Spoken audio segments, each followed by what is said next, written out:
Hello, gamers and game designers. This is Doug Tepe. I'm with Tinker and Create, and this is our Class 7 of our game design class. Today, we are going to go over and add a little more color and a little more fun, a little more of your own personal style to your game. I know that, of course, the past few weeks have been very intense on the computer programming, but if you feel like you have more talents, such as in music design or in artwork, this could actually be your class. We're going to go over a little bit how we can stick in other sound effects and add in music and add in other artwork and the like. So, a lot to cover. I hope you are all ready. One thing I wanted to mention first, at least, is, of course, we know that there are musicians who make music for video games, and there are 3D graphic artists and environmental artists who make the artwork for games. But I'm not sure if everyone knows the people who make the sound effects for video games. And so with sound effects, it is made by a Foley artist, and this is actually the exact same name that they use in the movie industry. A Foley artist is named after a guy who first created it, whose name I'm blanking on now, but it was probably John. And his total job was just to try and capture as many sound effects as he could. And I can see that you guys see me. Great. So he would try to see if he could catch as many sound effects as he could with crunching sounds up next to the microphone and do all sorts of things to actually add some realism to the movies. And so ever since then, you've always had people named Foley artists listed in the credits of both major movie productions and video games too. So if you ever feel the talent of actually capturing your own sound effects, I'm going to see if I can show you a little bit how to do that today as well. So first things first, let's go and take a look at the Epic's game launcher again.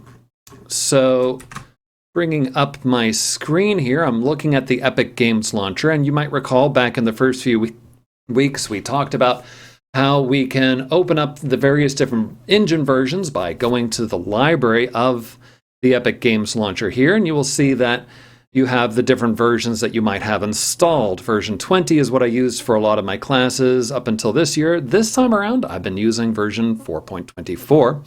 And then you see down here a variety of different projects that I have made. Beneath that is my vault, which is where we have stored a lot of really cool special assets that I've managed to accumulate over the years. So the best part is that all of these have been free at some point or another, and I think some of them are even free right now. And the way to get that would be to go to the marketplace, listed right up here on the top of your Epic Games launcher, and you can see all sorts of different assets that are available for sale.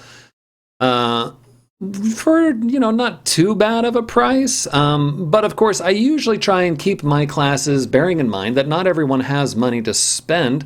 So we usually try and stick to things that we can use either with the starter pack or that's just free, of course. And the good news is there is a lot of stuff that's free. And even when you can't find something that's free, well, maybe with a little bit of talent, you can even try and create some of it yourself. So you can see right here, of course, a lot of the really fancy ones here, some special animations for rolling effects or for cars, fancy looking environments and the like. What you want to look for, though, if you're looking for something free, of course, is this one right in the middle here that says free. And you can see that there are different categories such as free for the month or their permanently free collection. And there's often a lot of nifty things that you can pick from in here, such as vegetation effects, furniture, shaders, the FX Variety Pack, which I've actually also gotten myself. You see it also says right here, write a review because I own it. Well, the FX Variety Pack is actually pretty cool. And we're going to see if we can actually include that in with our game as well. One other thing I wanted to mention too, though, is that the Epic's game company, because of the huge success of their Fortnite game, has decided that their other games that they've been spending millions of dollars on, they would actually provide for free now. So one of their games was called Paragon. They spent something like $17 million producing all of the different assets for the games, primarily a lot of the special effects, the character models and the like. These are very high detailed things. You can also find them listed under the free category in Epic Games content. And I think you'll have to even do a search for Paragon. So Paragon, and you can see some of those assets as well. So these are very, very high quality assets. The one thing I would warn at least is that I've tried downloading some of these myself. And you'll see here I have them listed in my library as well. They are very, very, very intensive on your computer's CPU to load them, especially on the first time. It has to go through and calculate all of the shaders. In other words, all the calculations that say how it actually appears. Remember, when we were creating our lava, we just had some simple bump maps and everything to make it look like a rock. So each one of these Paragon assets are designed to go up to the highest quality HD, 4K, HD quality of all their 3D things. So I believe I tried actually using Paragon Crunch, which is a huge robot that kind of stomps around. When I first tried loading this into one of my other projects, it took something like 2 hours for my computer to go through and calculate it before I could even begin to start working with it. Once I started working with it, it was great. My graphics card took over and everything was just fine, but it actually goes through the central processing unit, not the CPU, not the GPU, to calculate all this stuff for the first time. So my CPU is not bad. It's 5 years old. But when a company like Epic produces these things, they're using some of the top-notch computers with, multiple cores, and so they can calculate this stuff pretty easily on their computers. So just keep in mind, if you want to start exploring some of the more really complicated stuff in the marketplace, you might have to just click on it, add it to your project, and then wait. And it's going to be a long wait, because for any mid-range CPU and the like, it's still going to be about a 2-hour period. So anyways, what I have talked about, though, I was mentioning was the FX Variety Pack. So you see that listed in my vault right here. It says right here, Add to Project. So I'm just going to click on this, Add to Project. Now, the project that we've been working on was the one called My Project. Yours, of course, might have a different name. So just click on that. And you'll see it saying right here that it's adding it to the project. It shouldn't take too long. This is not nearly as complicated as the Paragon stuff. And there you go. So now it is added. So now all we need to do then is click on My Project. Double click on it to load it. And it should be loading here in just a moment.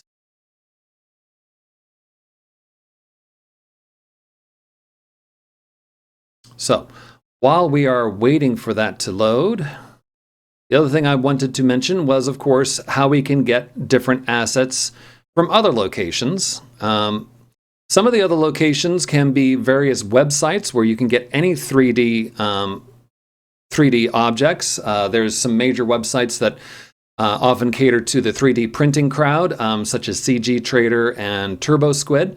Like with anything on the internet, whenever you go there, make sure that you have an adult going along with you, because they are a slice of the internet and you get a little bit of everything there. So if your parents want to make sure that they know what you're doing online, just make sure you let them know when you go and visit these websites. But they also, too, have a lot of free assets that you can use, and I'll even show some of the ones that I've gotten from them before. So anyways, now that we have this loaded, you'll see, of course, the launch pads that we added last week. And what else was it that we did last week? We also added the actual explosion and the timer, right. Okay, so let's go and see if we can check out some of the extra assets that I've included here. So by adding in the FX Variety Pack, if you go back to your main content folder by clicking down at the bottom here, you will see that it has added a new folder in here. And inside that folder is a whole bunch of other folders. And you'll see that there is a map you can look at, which has an overview of all the different things that can be loaded. So let's load the overview here just to get a look at what they. Here's actually rather typical of a lot of these sorts of content packs you get is that they'll actually create a whole level that you can use to go through and tour some of the different assets that you've just gotten. And it can give you an idea of everything that's in there, as well as how some of the professional designers will also use it themselves. Famous last words, of course, it still has to calculate the shaders. So what you see here is a big long hallway, and in the hallway are a whole variety of the different objects. Now, of course, it has to go through and calculate all of them. So you see down in my bottom right-hand corner there where it says compiling shaders 2000. Now this actually isn't so bad. There, of course, are times when I've had it trying to compile shaders, for example, some of the Paragon assets where it's got thousands and thousands, tens of thousands or more of shaders just for a single object. So in this case, I'm only just trying to go through and calculate out the objects that are here in the overview.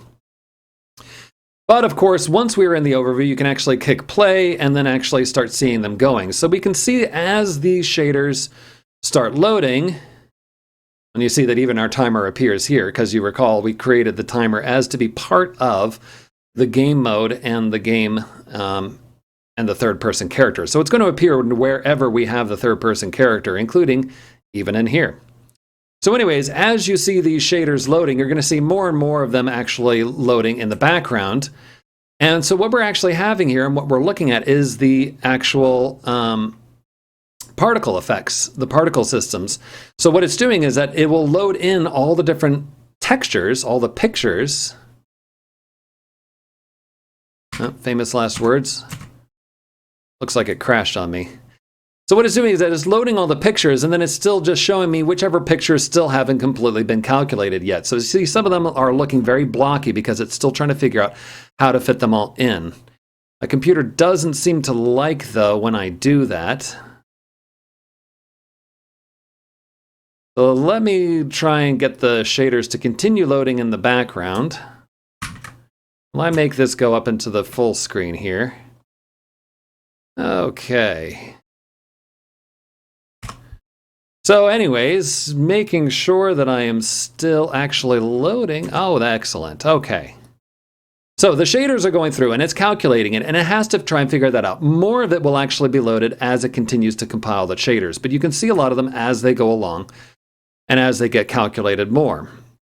As it does that, it keeps on adding in more of these textures, and it'll kind of twist the textures around. That's actually part of the particle system, so you can actually have the particle system create a lot of these special effects. So, famous last words. I forgot how long it actually takes to load the shaders, so I think I'm just going to abort this while we're waiting for that. And it can work in the background while we're still working on our main level. So clicking back on content here, we're going to go back to level 1. Okay. So it's still compiling the shaders in the background. Excellent. So let me bring up the full screen again here. All right, so while we are waiting for that to load, let's see if we can actually add a couple of audio assets. So to create and add audio assets, what we do is, well, let's see here. The best way to start it is to use an audio program. Now, there's a lot of audio programs that are available out there. There is, of course, the free one, which is Audacity. So Audacity is very handy, a very powerful audio editing tool. So with Audacity, once you're actually in here, some of the most simple functions that you can do with Audacity is just to record yourself. Let me give this a try and see what happens.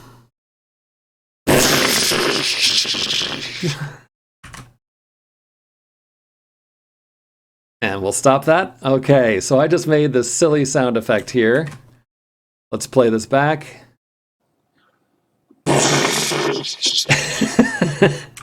Okay, so that is my own explosion sound effect. So with the explosion sound effect here now, I can go in here and let's see here. That's not what I wanted to do. I wanted to, oops, nope. That's not it either. Here we are. So I can highlight the section that I want. Cut it down. Oops, no, that's not actually what I wanted to do. I actually wanted to crop it down to that section.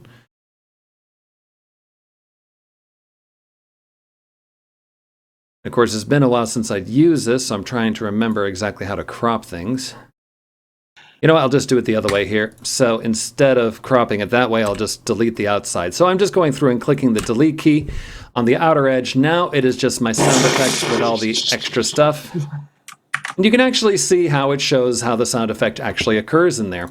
So then once I actually like how I have my sound effect, when we want to place things into Unreal, we need to make sure that they are a WAV file, W-A-V file. Don't save it as an MP3 or an OGG. That is sometimes used by other game engines, but for Unreal, we're using a WAV file. So click on WAV file and save it to a location where you can find it again later. I have my own game design assets folder with a section called audio.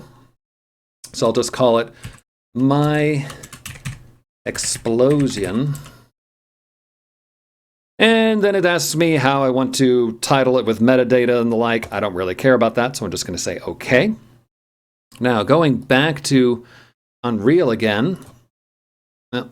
Oh, yeah, this is...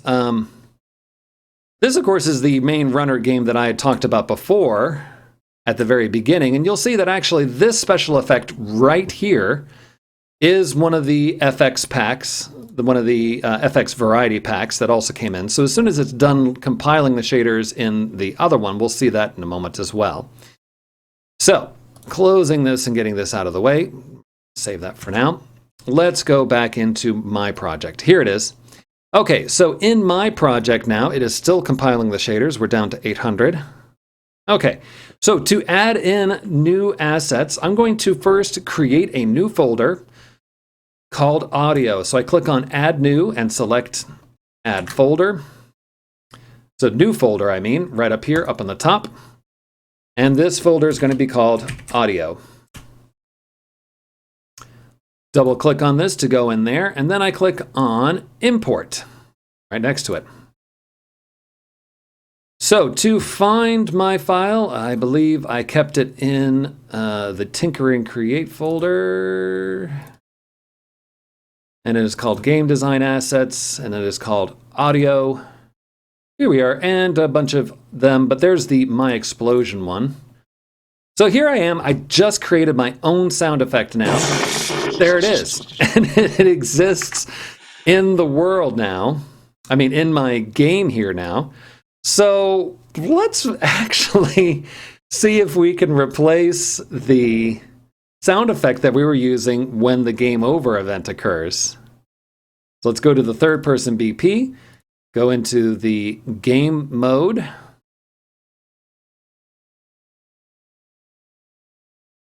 There it is. And let's see here. So it goes off, it creates the explosion effect. Oh, right, that's what it was. So there's the explosion effect, which is a blueprint that currently exists in the starter content. But now we're actually going to want to replace it. I could go into this and replace it with my own. No, not the materials. What am I doing? It was under Blueprints. Blueprints Explosion. So we'll see in here that there is the explosion audio, which gets the explosion cue. Aha! There we are. So it's the explosion cue that we want to change. So for every single audio asset we have, we still need to actually have a cue that is associated with it. The cue, again, is just like with movies, where it means it's just being called up by the director or the game designer here to be brought in at a particular time with perhaps some extra sound effects added to it. So again, by changing our explosion cue, that's probably our best bet for what we're changing here. Let's go into audio. So you will see that our audio assets, the WAV files, are listed here in black, showing the actual WAV file. There's a collision one. But then the cues have what it looks like a speaker with the sound coming out of it. So to find our explosion cue, we just look for that, double click on this. Aha, so the explosion cue actually will sometimes alternate between the two different waveforms, and it randomly switches in between them And then it modulates the sound a little bit. Sometimes it makes the volume a little bit higher or a little bit lower through this modulating function, and then it finally outputs it. So that's how this particular cue is working. So let's add in our new one. We're going to click right here on the random one saying add input. So it gave me an extra node right here. And then we're going to add in a new wave player. So I just type in wave and it comes up in that list. So I right click down here and I type in wave. I click on wave player. Right now, of course, it says none because I haven't told it which yet. And I drop down this right here, this little menu right here, and I type in my explosion. There we go. So now it's going to alternate randomly between explosion 1, explosion 2, and my explosion. Okay. So you can see what it sounds like by clicking play. There you are. By clicking play cue, there's mine. And you'll see that the random will actually occasionally pull it out from whichever one. And there's mine now. This is awesome. All right. So click save. And now, since I added that to that particular cue, means that I don't have to change anything else now. It is still associated with the game over event because it is part of the third person blueprint. It is part of the explosion blueprint, which called the cue. And then that explosion blueprint is being used in our game over event. So we come up here and we run off the edge here. Boom. Keep on going here. Let's try it a few times. That sounds like explosion 2. So maybe with any luck we'll get... Oh. The problem with random effects, you don't know. There it is. That's my sound effect. Awesome. Let's add some more sound effects. Oh, hey, and our shaders are finally done loading too. All right, so let's load another sound effect. So some other places where we can find free sound effects are, for example, Sound Bible. Just do a Google search on free sound effects, and you can get a lot of them. And if you feel like you can be your own Foley artist, by all means, get a microphone and just start making your own. But for now, I'm going to load in some other sound effects that I've used before, such as boing. Let me just load them all actually here. So bloop, boing, and boing. So there's bloop. Oh, yeah, that's a good sound effect. And boing. And boing. Oh, yeah, these are too much fun.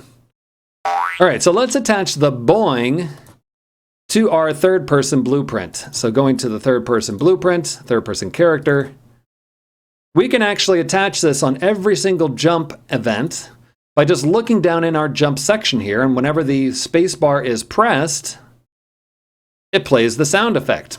So, it says pressed, goes to jump. After jump, we pull off a chord right here from our jump and type in play sound 2D. So 2D, of course, means that it will not pay attention to where the sound is coming from.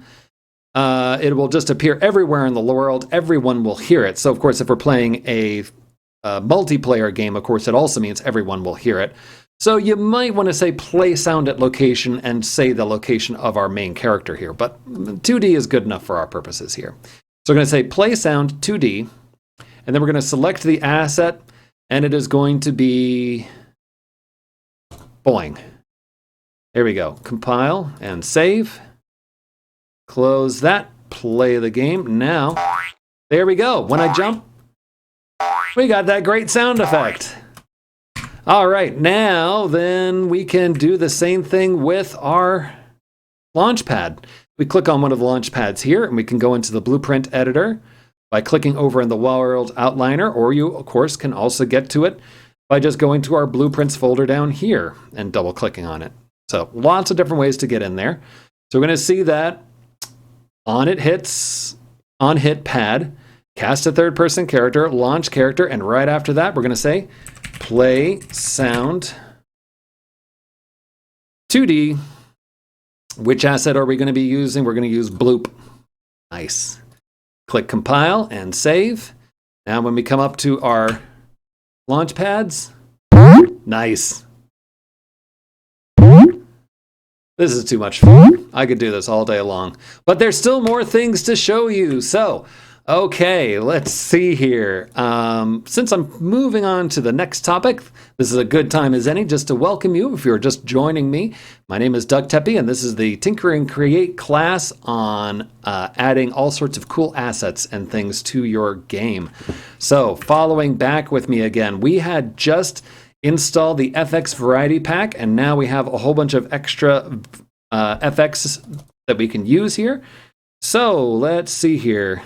We've got lightning effects, storm effects, thunderballs. Let's just take this explosion effect and put it right in front of the camera here. There it is, although I didn't hear it. Does it actually have a sound effect? Hold on, let's look at it in the blueprint. There's the explosion. Well, there is a sound effect, but I can barely hear it. Well, that's slightly disappointing. So yeah, there's different explosion effects. You can go to your particle emitter. Here's where the really good stuff is. So we've got magic circles, for example.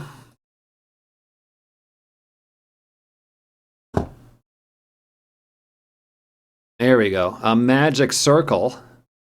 So I was using that in my other game to indicate that that was where our character charges up. So this is actually part of where we can actually create the story. So the story, of course, is that this is our spaceman. He's currently trying to come back to Earth. He found a cure for COVID-19, and he has to come back to Earth, but his spaceship is out of fuel. So he has to hit every single one of these little charging stations here to charge up his power so he can fly off his spaceship. So yeah, we can go through and add a different blueprint to this particular effect here, so that way it, for example, counts the number of times you tag them, charging up. And we can either add in a number up in our UI there, showing how many times we charged up, or you can even add some kind of a visual cue, like some kind of glowing ball or something that goes around them. I hope that we'll have time for that today, but there's still many more things to show you guys. So, yeah, there are cool extra special effects that are available for free. Definitely go and explore them all. Let's see here. This one is a magical dark storm. Whoa! That is very cool. I have no idea how I'm going to use it in my game, but it certainly looks very cool. And of course, feel free to actually poke inside the particle systems to see how they actually are created, because there is a whole particle editor that they have as well. Not sure I have time to go into all the details, but just to give you a quick overview of this, what we actually have is for each one of these items that's listed along here, they are separate emitters for different things. And luckily, they've labeled them pretty well, so you can see that there is a shockwave and dust and a flash. Each one of them, when combined together, creates the overall particle emitter here. So you can actually turn them on to see how they actually look when one is visible and others are not. So for example, I can take each one of these and shut them off by clicking on the little checkbox, and you can see how they all look when they just exist by themselves. So lots of cool emitters can be made on your own, or of course, lots of emitters can be gotten through the marketplace. Definitely go and check that out sometime. Let's see here, going on to more sound effects or more 3D models. Let's see here. Let's see if we can get some more 3D models. So again, keeping everything organized in our content browser here. Down at the bottom, we want to make sure that if we are adding in some new props and the like, we will create a new props folder. That's just borrowing the same terminology that they used in the starter content as well. So props, of course, can be any particular object that will exist in the game that can be perhaps interacted with or not. Sometimes they also have a section called architecture. So of course, I used a lot of my binary space partition brushes here to create these walls. But of course, I might actually want to import my own walls, which have perhaps more detail than this. And I would actually have a folder called architecture, which could have that information. But I think these walls are fine enough as is. They are all currently brushes.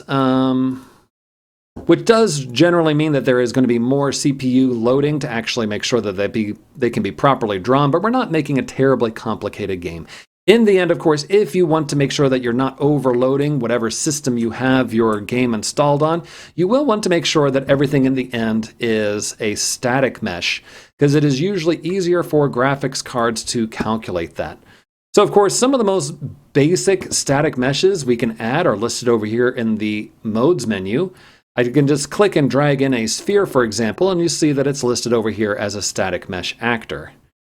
Likewise, too, of course, there were some of the ones that we had explored before in the starter content, in the props folder, such as the rock that I had installed before. That's the static mesh as well. So let's see if we can add a few more static mesh in my own props here. So these are my own props. I'm keeping it separate from the starter content, from the, what do they call it? Yeah, the starter content folder. So this is my own props that I've acquired either through online free sources or I've created myself.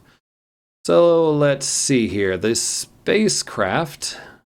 Oh yeah, so one thing, of course, to keep in mind is that when you get your 3D assets, make sure that they are low polygon, because again, a lot of things in these online stores are often made for 3D printing or even for high quality engineering and the like, so they're going to be very, very high quality. And again, you'll end up running into a situation with the Paragon assets. It might take a long time to load them if they're really big. So make sure you get something that is low poly and comes with its own textures and materials. Sometimes they don't always come with their own textures and materials. So, for example, anyways, what we want to do is we want to load an FBX file. That is the kind of file that Unreal recognizes. I have a couple of here that I forget which one I've used before. I think I'll just load both of them. There's shuttle. So then it's going to ask you how you want to import it. Usually, if you got it correctly, you're not going to run into too many problems here, so just say import all. Of course, that can still backfire a little bit because maybe it comes in too small or something, but let's go and take a look at this. Yeah, that's kind of cool. So yeah, this is the spaceship I actually used in the other game. So it's just called Shuttle Seam. It actually came with its own textures, which you might have noticed actually were all loaded automatically. So each one of these is labeled separately. There is steel, which actually appears to be missing something.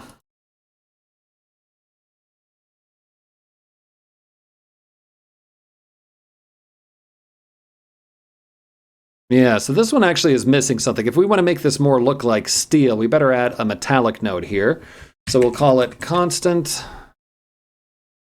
We're going to add in a constant here for the metallic, and we want it to be extra metallic, so I'm just going to say 1. So this will be more like steel at this point. I click save.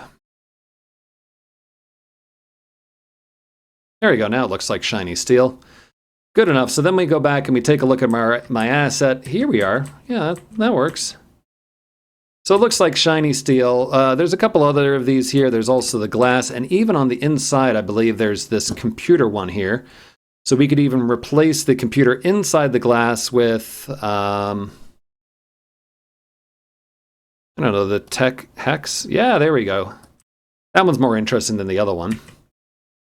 And even the glass here, we can replace it with one of the glass that's included with the starter content. So glass. And it's become super transparent. You can barely see it. It is there, though.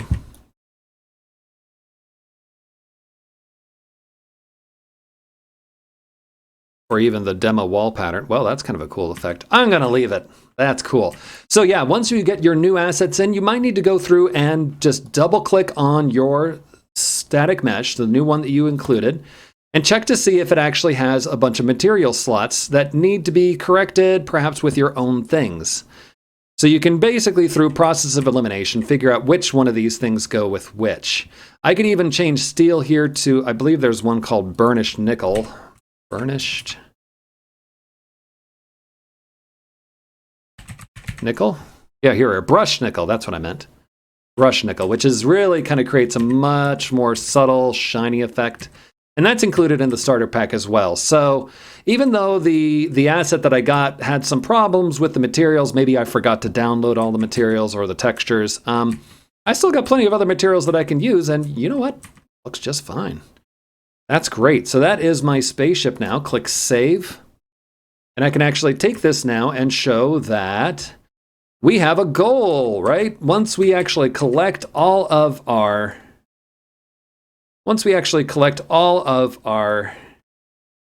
charging, so we can actually get back to our spaceship and fly away again.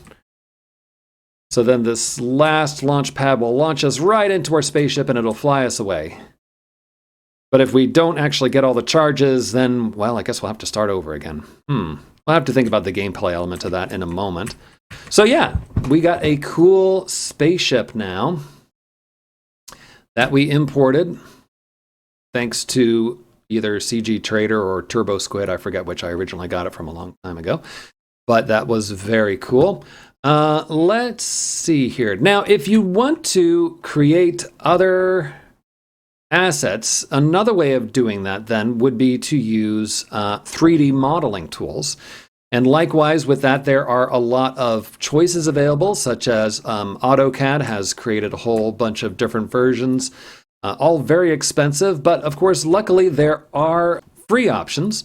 One of the more famous ones is one called Blender, and you can actually get Blender through Steam. So if you happen to have Steam as your game launching platform, you can use that as well. That's actually how I got it myself. And the handy thing about Steam is that it always keeps it updated. Blender just recently went through a major update last summer, which has made it much, much more accessible and easy for people to use. So let's see here. Don't need to see all the games that I have. We want to see what kind of software I have. Where is my software? Here it is, Blender, right next to my budget software. So with Blender, then I can launch Blender here, and Blender then can allow me to create new 3D assets. So I'm going to give you guys a quick tutorial here on Blender, so you can add in your own 3D assets as well. Once you first load Blender, it comes up with the starting screen here, and we will have behind here a basic Blender level. So just click on it, and we'll show you a cube, a light source, and a camera. Now, if you're making 3D environments and the like, and you want to make a cool 3D scene, or perhaps even animations, Blender can actually allow you to do that. In our case, though, since we are making a 3D asset for using in Unreal, we don't actually need the light source, so we'll delete that, and we don't need the camera. All we really need is our cube in the middle here. So with the cube in the middle here, we can actually, for example, import this into Unreal. Now, of course, Unreal already has its own cube, so we don't really need to import that. Instead, let's see if we can import one of the things that is more unique to Blender. In Blender, you can add new objects by clicking up in the Add menu that is in the upper left-hand corner of the viewport here, which will give you a menu, and then inside the menu are a whole lot of things, but we're just going to keep it simple today. We're going to open up a mesh. So this, of course, is the same static mesh that I was talking about in Unreal. And there are different meshes that you can add, as well as a monkey. The monkey is Blender's unofficial mascot. Her name is Suzanne. So in Blender, I can rotate around a particular object by using the middle mouse button on my mouse. This is a little different from how you get around in Unreal. Recall, in Unreal, we right-click and then use the WASD keys to fly around. In Blender, we can use the mouse scroll wheel to zoom in and out, the middle mouse button clicked down to orbit around the object, or by pressing Shift in the middle mouse button, we can pan from side to side. Those same functions are all available over on the side over here. So, for example, there is the zoom button here, which allows me to zoom by clicking on it. So these are handy if you don't have a middle mouse button. You can just click on these to zoom in. You can click on this wheel up here, this ball, to look around. And you'll see, of course, that the colors of our three axes are the same as Unreal. So the z-axis is blue, the x-axis is red, and the y-axis is green. And then likewise, too, there is also the pan function here, so you can pan back and forth. Now, same thing with Unreal. There is a way to focus in on the object that you're currently working on. So let's say, for example, I pan away from Suzanne here, and I say, oh no, where did she go? I can press the period button, which is on the number pad. Don't use the period button on your keyboard, because that is a different effect. We want the period button on the number pad, which zooms in on Suzanne. And if for some reason you still don't know where Suzanne is, look over here where your scene collection is. This is the same as our world outliner in Unreal Engine. So there is still, of course, many other things to explore in Blender, and I'm afraid this is not a 3D modeling class. So I just don't have time to go into all the details. So instead, I'm just going to talk about how we can export Suzanne and include her in our game, so that way we can continue to decorate our game with some more assets that perhaps we've created on our own. So first thing we have to do is to make sure that our scene is in metric and that we are dealing with centimeters. So to do that, we need to click on the scene button over here on the right-hand side. It is the one that looks like a drop and a sphere and the like. If you just hover your mouse over it briefly, you'll see it says Scene Properties. And one of the first menus here is the unit system. Now, luckily, with the latest version of Blender, they do make sure that everything is in metric scale. So just to make sure, of course, that we are dealing with centimeters, though, you do have to change this down here to centimeters. And then at this point, we can press the N key, N as in November, to bring up all the details about our current shape. So currently, Suzanne has dimensions of 273 centimeters by 170 centimeters by 197 centimeters. Yeah, that's good enough. She'll be huge, but we'll be able to see her just fine in Unreal. So now that we have this properly set and we've made sure that she is the size that we expect it to be, that's great. Now, if you wanted to change the size of your object, make sure you've clicked on the object and you get the golden yellow outline surrounding the object. And we just simply press the S key for scale to shrink her down. And you'll see that the dimensions shrink as you go along. So if, for example, you think that you want Suzanne's head to be actually roughly the size of the actual head of our Unreal robot, well, then we'll need to make sure that she is just, 30 centimeters or something like that.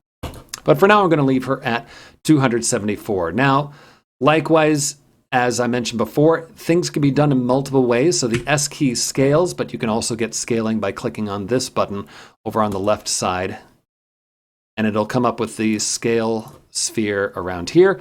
And it looks the same as what we saw in Unreal Engine. It has these little blocks on the sides. Same thing with the arrows or even the wheels that you can grab to rotate her.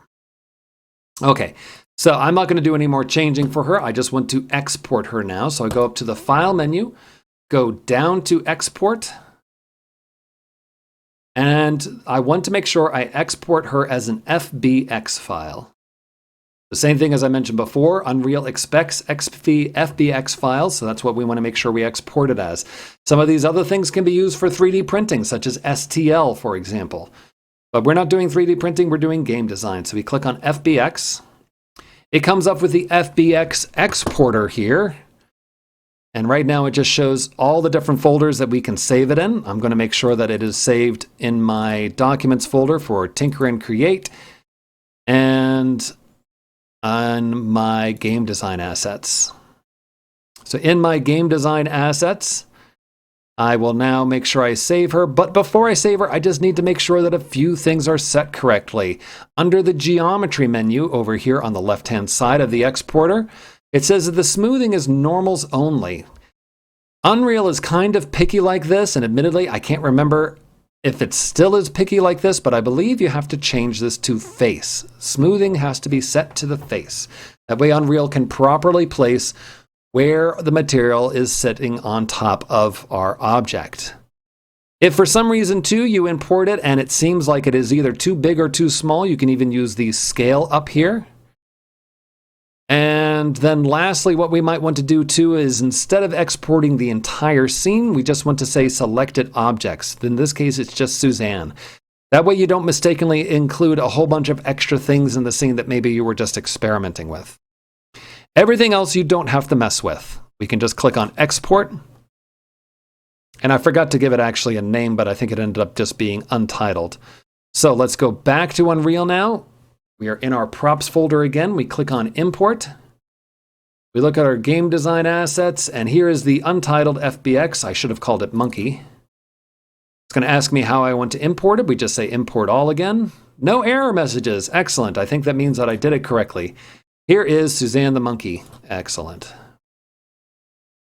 Now, of course, there is no material that has been assigned to her yet, so we're going to need to actually give her a material. We'll just use the basic wall. There you go. Now she has a material, and now we can actually click and drag her into the world, and now we have Suzanne the Monkey added to our world. There are lots of really great things that Blender you can use Blender for to add your own things into your game. Oh yeah, there's Suzanne. Here we are. We're going to come run back. There is Suzanne. She's kind of floating in midair.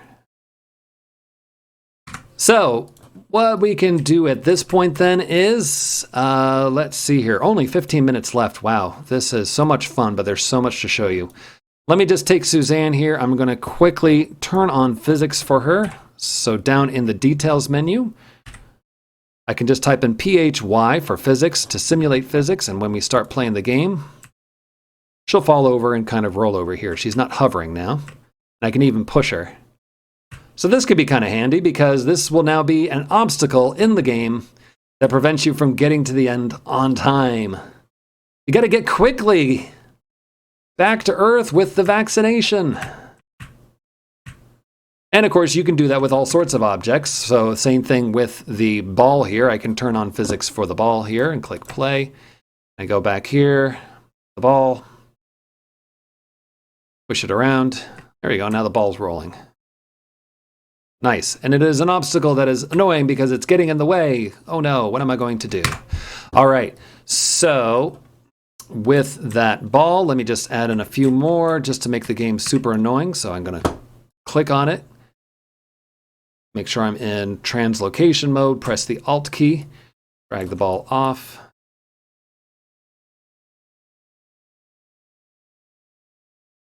And create a bunch of them, just to make it difficult for the player to actually get through.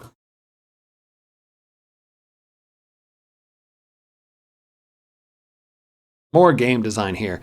Okay, so some of the last things I hope to show you, and then maybe I'll squeeze in a few more before we're done, is how to add landscapes. Right now we have this totally open world right here, which of course becomes rather obvious as I come running through. I jump over the lava and I say, hey, there's all this open world here.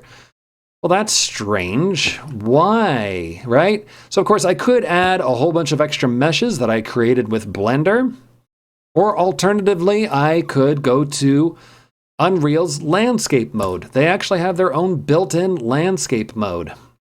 So by clicking over here in the modes menu, the second button right here, or excuse me, the third button right here is for landscaping. And first thing we have to do is to create the landscape. Now, right now, it looks like it's placing it at 100 above everything else, which is kind of bad because that means it's kind of covering up a lot of my world. I can see this green mesh here that is hovering over on top of everything. So instead, I'm going to lower this down until just below the lava here. So we still, of course, want to have the lava create an effect of the game over and the like. And then the landscaping can be just below it, right there. Okay, so now the landscape will appear down there. Now looking over here on this side, it'll ask you how you want to create your landscape. So generally speaking, of course, you don't necessarily need to have it with 63 by 63 quads. That can be rather graphics intensive. And if your computer can't handle it, you might want to just stick with 7 or 15 or something. I'll just pick 15. And of course, 15 now is considered to be a lot smaller So it is a very small landscape and it's only contained within a certain portion of my game here. But of course we can then click on Fill World down here and it now fills up all the available space. Then we can pick a particular material. I'm going to choose basalt just because, well, if we're on a lava planet and we are trying to make it back to Earth, we want to make sure that it looks like a lava planet with lava rocks on it. I'm going to click basalt. And there's other scaling options. Most of these you don't need to use.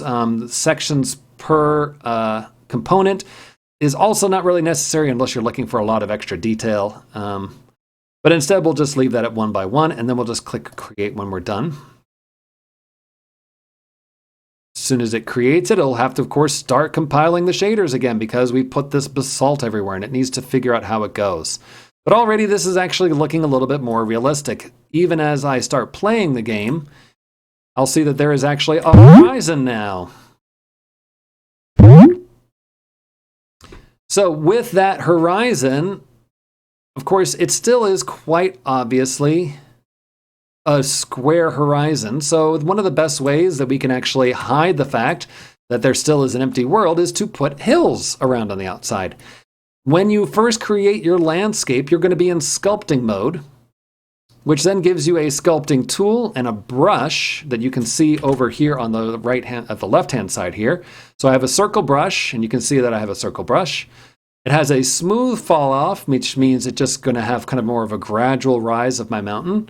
So when I click, then it starts rising up the ground where it comes. So I can just go through here. I'll have to zoom out quite a bit.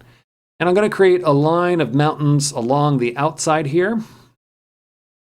And this is just like the trick that movie studios have used for ages. If you don't want to show what's going on behind the edge of the camera's field of view, just fill it up with rocks or buildings or whatever the case is. I'm going to fill mine up with mountains. So I can keep on going through and just adding this. I can also change the size of the brush if I want to make really huge mountains. I'll just make a larger brush size and make it bigger. To shrink the mountains, you just press Shift. And it'll create valleys instead of mountains. Let me shrink this down to a smaller brush here, and I can kind of create an effect where the lava actually appears to be not necessarily filling in the whole area. And it creates a more realistic lava field here, because now the lava is actually being partially overlapped by the landscape that I've stuck in. So we're creating already a much more realistic looking game here by just adding these extra hills right along the side of it. Of course, bear in mind, you still want to have the game over zone. And if the player realizes they can just jump over the game over zone, then they can just run across the landscape. So, of course, you don't want to break your game and make it so that way people can get that easily over there. Oh, no, he blew up again. There you go. So there is going to be a lot of careful crafting that you're just going to have to spend some time doing. Pressing the Shift key to shrink it down. Now, there are a couple other tools to help shape your landscape. One of the more useful ones in the Sculpt Tools menu here is the Flatten option. So what Flatten does is that it will bring your mountains down to the level that you start out on. So here I am on the level field here. By selecting Flatten, and I start clicking and dragging it, it will then flatten all of my hills down to the level of that open plane. Likewise, too, I can start saying flatten up here on the top of this mountain, and I can start bringing a plateau right up to the same level as the mountain there. That ended up being way too big, though, so I'm going to have to Control-Z that to undo it. So this can also be a handy way for me to quickly go through and make my hills. There we go. Lots of cool hills. And we can also stick in more lava and the like. Now, if you want to make sure that the players can't actually jump off the edge here, you just don't want them to cheat. Now, of course, the best way to do it is to make it look natural as possible. Have the actual landscape block them. But when all else fails and you just want to make sure that they don't sneak out into an area that you don't actually want them playing in, you can go back to the place modes here, and you will see that there are a series of extra volumes that you can use. And what we want to actually block people would be a blocking volume. So it's an invisible volume used to block other actors.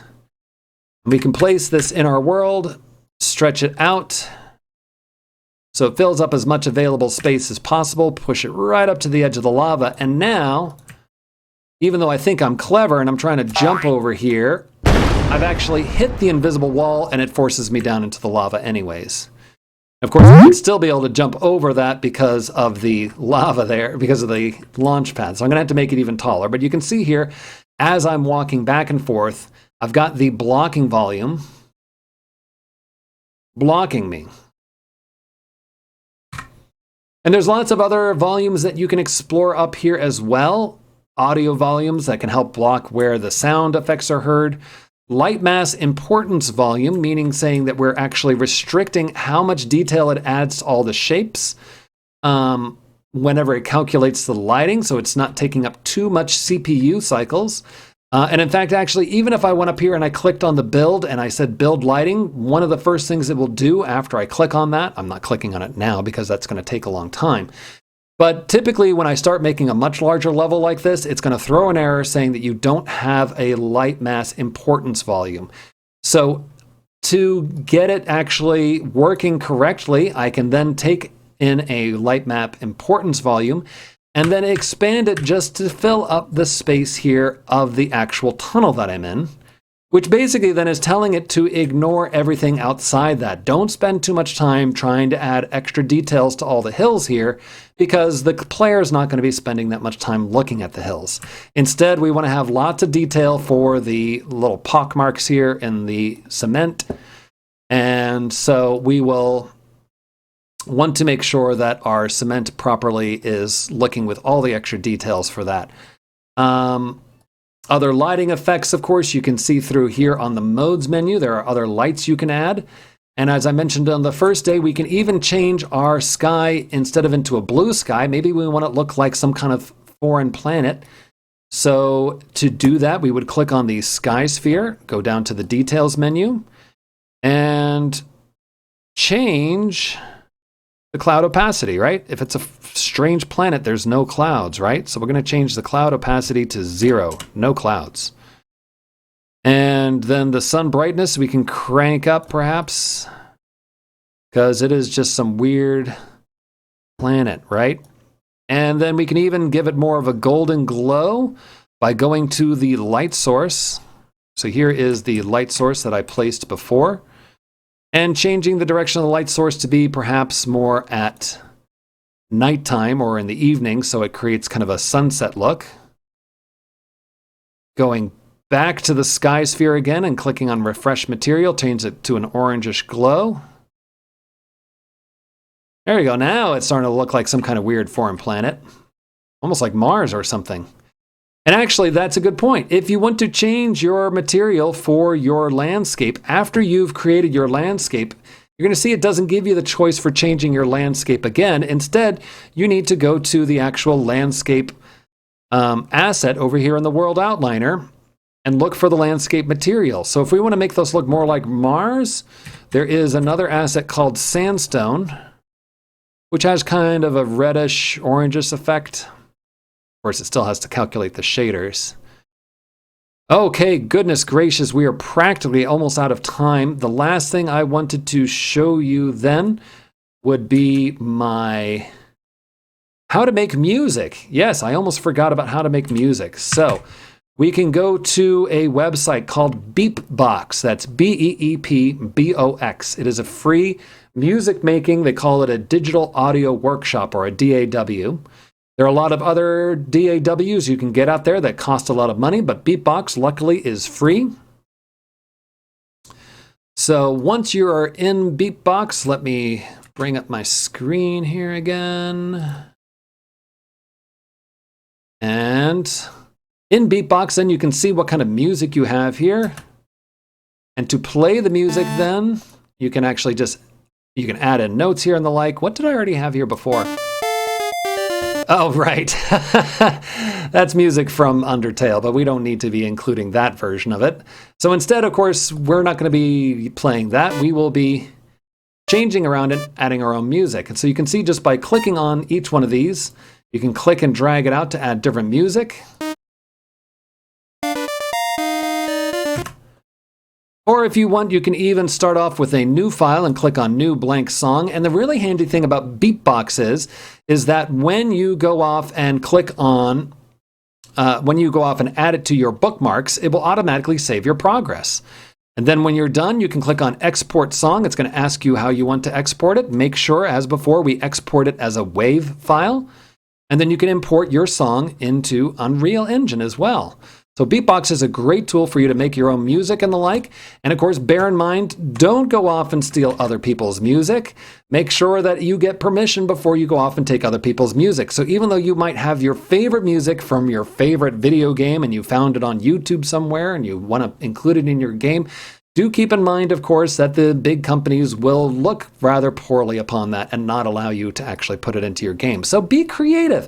Add your own music to your own game using Beatbox. So including, of course, here, I've created some music as well before. There was me messing around with the Megalovania tune, of course, which I can't use because that is owned by Toby Fox.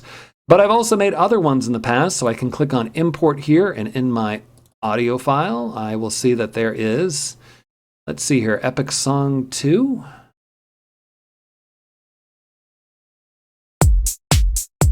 Yeah, so lots of cool sound effects you can add in with a bunch of drums and things.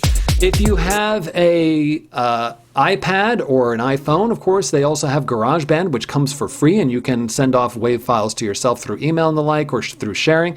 So if you want to use GarageBand, that is also a great free resource as well. Unfortunately, it is only for Apples and Macs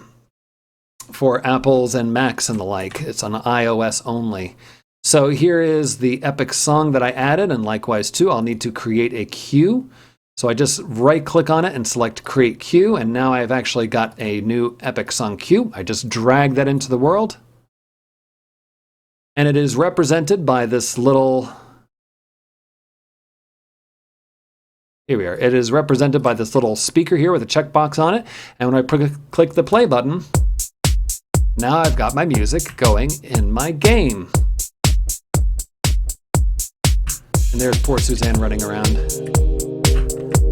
All right, so guys, I hope you had a great time following along with me. As I mentioned before, always make sure you save your work. And make sure that you save your work. And of course, if you have any other questions and the like, feel free to always include them in the comments, and I'll see what I can do to answer them in the meantime. I hope you all had fun following along with creating a game for your own enjoyment. Share them with your friends, share them with your family, share them with your teachers. Lots of cool things that we can do with this. So have fun with your game designing, and I hope you all had a great time. Again, my name was Doug Tepe, and this was the Tinker and Create class on digital game design. See you later.